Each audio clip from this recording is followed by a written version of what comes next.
last we will reveal ourselves to the Jedi. At last we will have revenge. Hello everyone, welcome to another Star Wars episode. And in this episode I want to speak a little bit about the Mortis family, the Ahsoka series, and how it's going to tie together, in my opinion, when the show comes out and it hits Disney+. Now Ahsoka is getting her own series, as we all already know, and the title, obviously it's Ahsoka. But if you look at the logo and the background, you see what appears to be like some sort of star map, some star chart. You see like this ring and then different little star systems. I think that's actually the imagery for the world between worlds, and it's pretty much hinting and indicating that the Mortis family, Morai, the little owl that's always with Ahsoka, will appear in that series. If you watch Mandalorian Season 2, The Jedi, the episode titled The Jedi, where Ahsoka makes her debut, you do see the owl there. You do see him. He has a strong connection to Ahsoka. When Sabine was studying the star map of the Mortis family, she discovered that the lines are path, highways, and rings are planets or doors.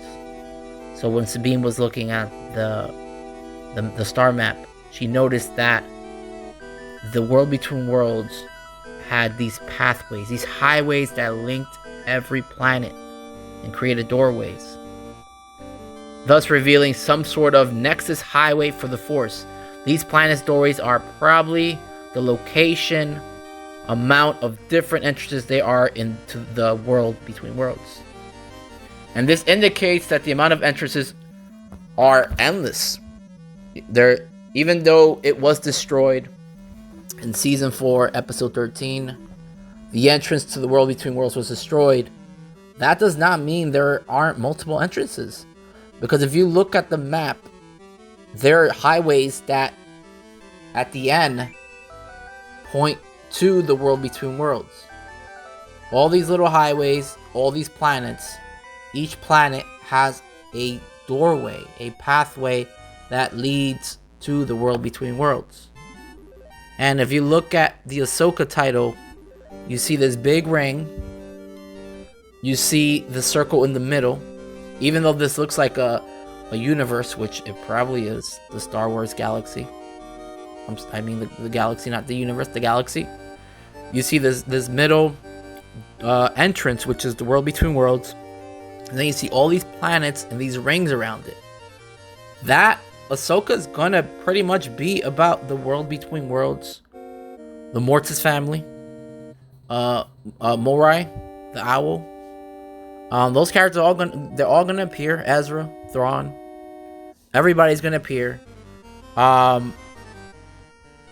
I know that a lot of people don't like the idea that Ezra saved Ahsoka by utilizing the world between worlds. He did. He went in there, he pulled her in. She lived.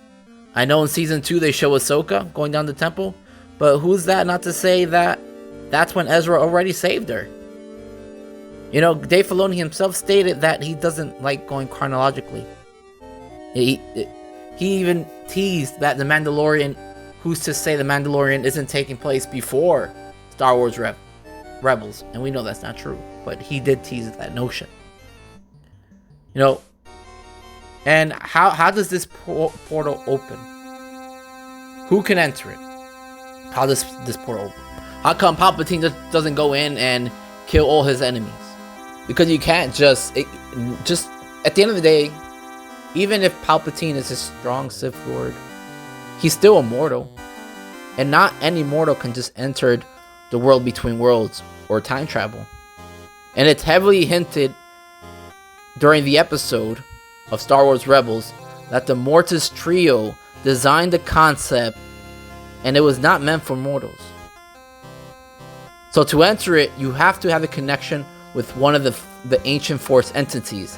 And that connection is through having a connection with one of the Mortis trios. So by having a connection to the Force and the Mortis trios, you can gain access to the World Between Worlds entryway, and Ahsoka has a strong bond with the little owl Morai, so she can easily enter it if she has to.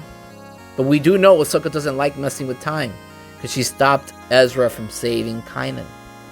Now, the Ahsoka series is definitely going to be about the World Between Worlds, saving Ezra, looking for Thrawn. We're going to see her little owl buddy, and that might be the new Baby Yoda. Just kidding. How did Ezra enter that portal? Ezra was able to enter it. Did Ezra have a connection with the Mortis Trios? I think Ezra bypassed it, because Ezra has a connection with both the light and the dark side. He uses both the light and the dark side. And the Mortis Trio do resemble yin and yang of the Force. So he did have a connection with the Force, and maybe that bond they built gave Ezra entrance to the World Between Worlds. But not anyone can enter this world.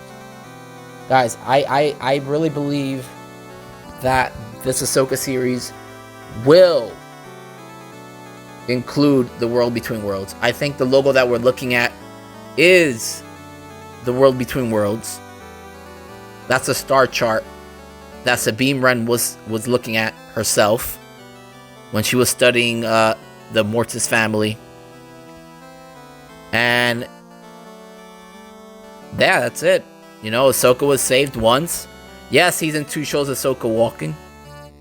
Yes, season 4 came a few years later. But she was absent for the remaining of season 3.